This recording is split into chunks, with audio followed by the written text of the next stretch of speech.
Hello, Attorney Prashanthi. Hello. I'm in India.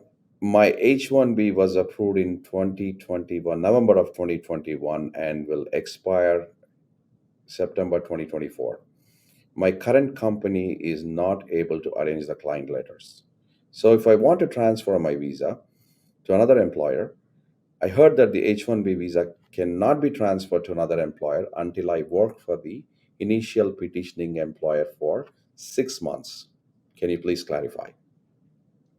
Um, yes, I can. And in this situation, it looks like the person filed a cap petition as the person is outside the country.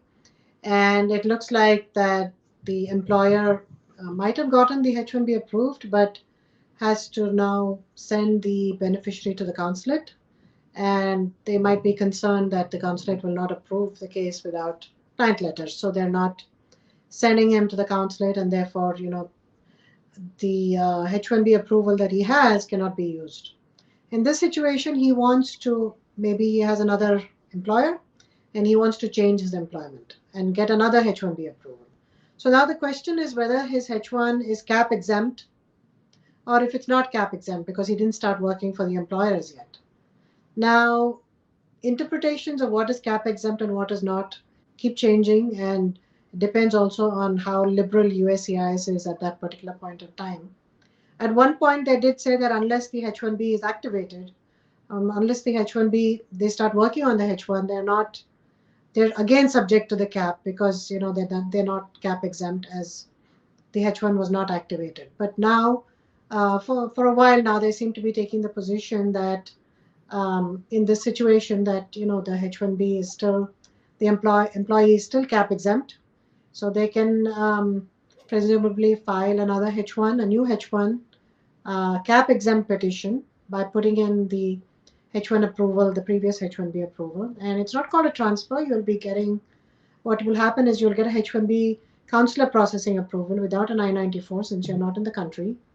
And then you have to take that fresh new H1B approval and go to the consulate and apply for a visa.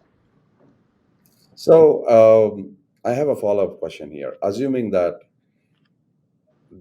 the USCIS still accepts the way it is, they have somebody has an H-1 and never worked for their employer or not traveled to the US.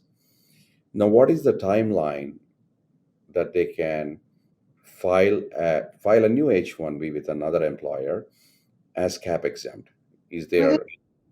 within the next 6 years. So the approval should have been within 6 years. So what happens if it's beyond 6 years? Let's say ten Then years. not cap exempt again, they'll be subject to the cap. So have you seen any cases where the immigration is liberal with these type of Yeah, situations? done quite a few cases in the recent past. So it's a case by case. There's nothing like a hard boiled rule. As of now, they seem to be accepting this until they make some changes to it. We have to presume that it's going to be this way. Wow. If so what happens if someone has paid a hefty $8,000 to $10,000 fee?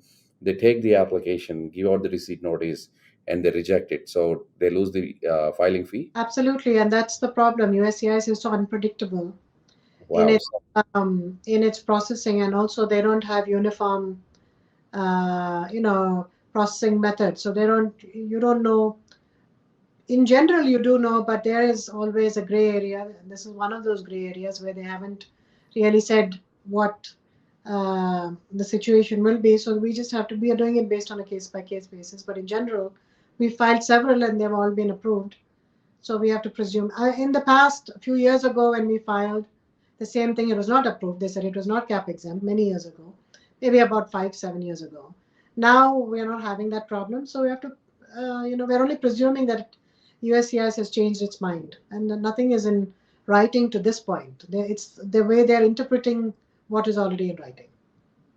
All right. Well, again, this is, seems like this is a case by case situation. If you are watching this video for any cap exempt, you're stuck in home country, never travel to the US or never work for that employer. If you're finding another employer, you might redirect your employer. If you find a new employer, to Attorney Prashanthi Reddy, 212-354-1010. or you can ask your employer, or you can visit yourself on their website at Reddy, REDDYESQ. That's Edward Sam Queen, ReddyESQ.com. Thank you, Prashanthi, for answering that question. You're welcome.